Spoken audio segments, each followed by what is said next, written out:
Hey guys, welcome back. Been a long time since I made a video, but life tends to set in there. I thought I would show you how to convert a Shocker XLS from electronic to mechanical. I'm sure there's 1,000 videos in there on the internet finding them, but I was getting ready to do it anyway, so I thought I'd make a video on it. So it's pretty easy to convert it from electric to mechanical. Definitely easier than converting back into electric, mainly because when converting back to an electric, you have to slide these little guys down through this little channel and connect them, and you also have to deal with putting the eyes in. So let's go ahead and get started, and I will show you how to do that. So first thing first, we're going to unplug the harness. The XLS or the amp is definitely going to be a lot easier than this. Let's just go ahead and get this thing out of our way.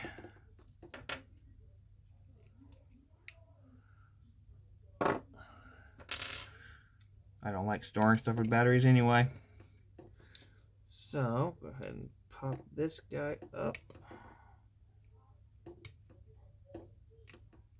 Ooh.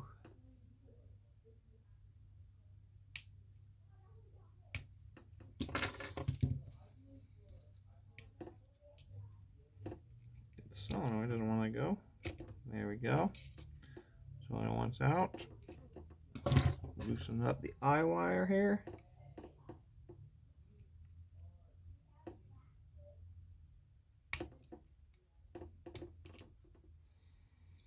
So unlike a lot of paintball channels, I don't own a shop or have a lot of guns to make videos on, so I have to do with what I have. Alright, so now we have the two harnesses disconnected.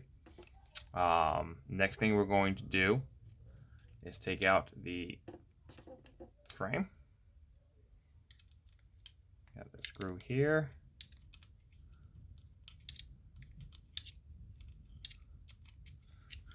Always have a good little place to stick these screws so you don't lose them. I like to use my little 3D printed Smart Parts coasters. HK makes a tech mat that has little magnets in it. Thought about picking that up for in the field. Alright, now you got that disconnected. Carefully remove your frame. The harness will be connected to the solenoid. You're technically done with that, so put your little screws back in there. There they are. So you don't lose anything.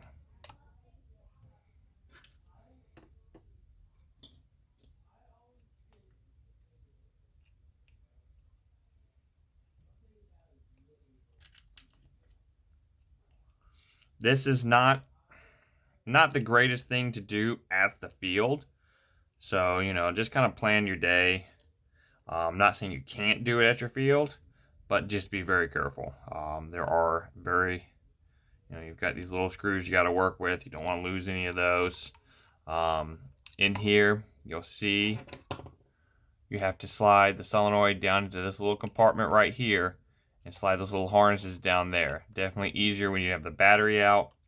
This open kind of gives you a little bit better way of getting a hold of these. Pick is an absolute blessing when you're doing that. All right, so let's put this frame aside and finish this conversion. All right, see here the eye wires are going inside of here, inside this little channel. So next thing you want to do is remove your detent covers.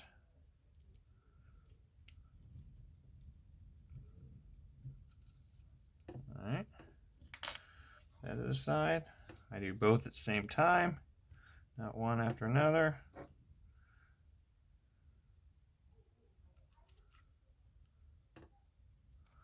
Okay, whoops. Doesn't want to let go.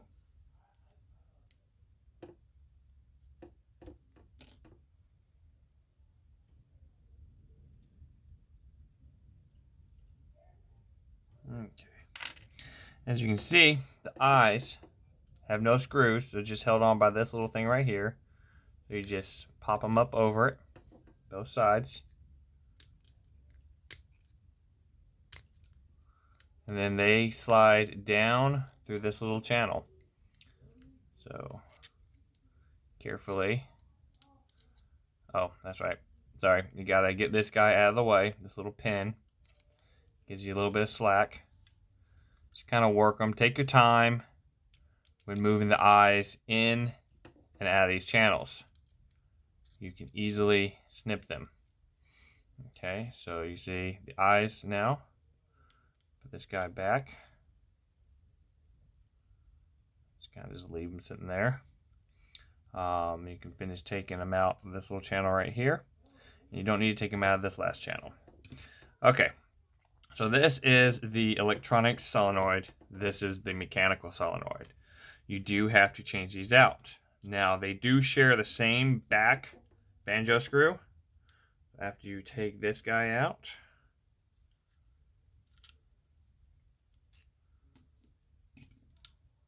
this guy just slides back, and then there's your whole electric solenoid. The mechanical just slides right in. You don't really have to put any kind of lubrication on there because it's a non-moving part. These literally just seal. But, you know, sometimes I do just to kind of give it a better seal. Obviously put it in the correct direction. Put it down there. That little banjo fitting comes back here.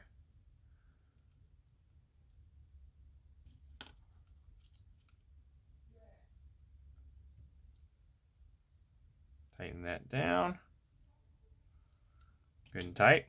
So now it's in mechanical form. Now all we do, put the frame back in. Put the screws in.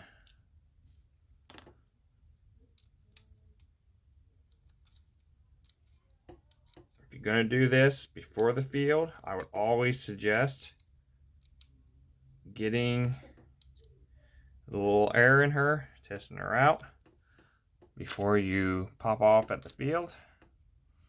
There's nothing worse than a leaky marker or not working marker when you get to the field and now you're spending the whole time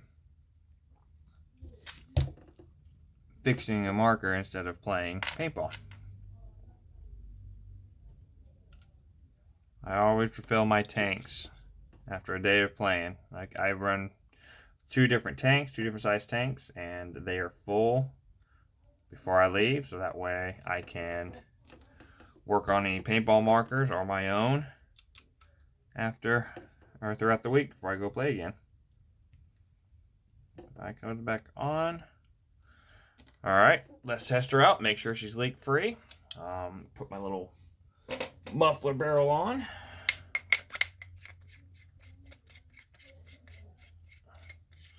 Make sure we installed this correctly.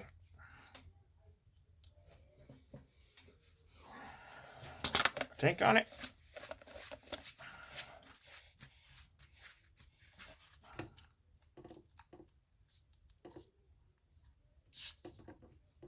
No leaks.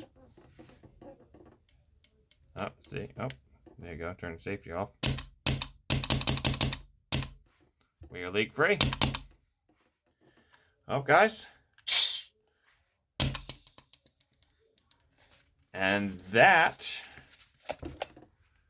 concludes on how you convert Shocker XLS from electronic to mechanical. Pretty simple. Just take your time. I always store this away so nothing happens to it. And I don't use the Shocker bag or Shocker case for mine. I actually use the Exalt XL case because I can put the extra frame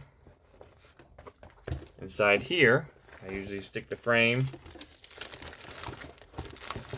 and the extra solenoid. Oh, I'm making a mess. Right inside of here. And then I put the marker on this side. Alright, guys. Thanks for watching, and hopefully I can get some more videos out for you guys. Have a good one.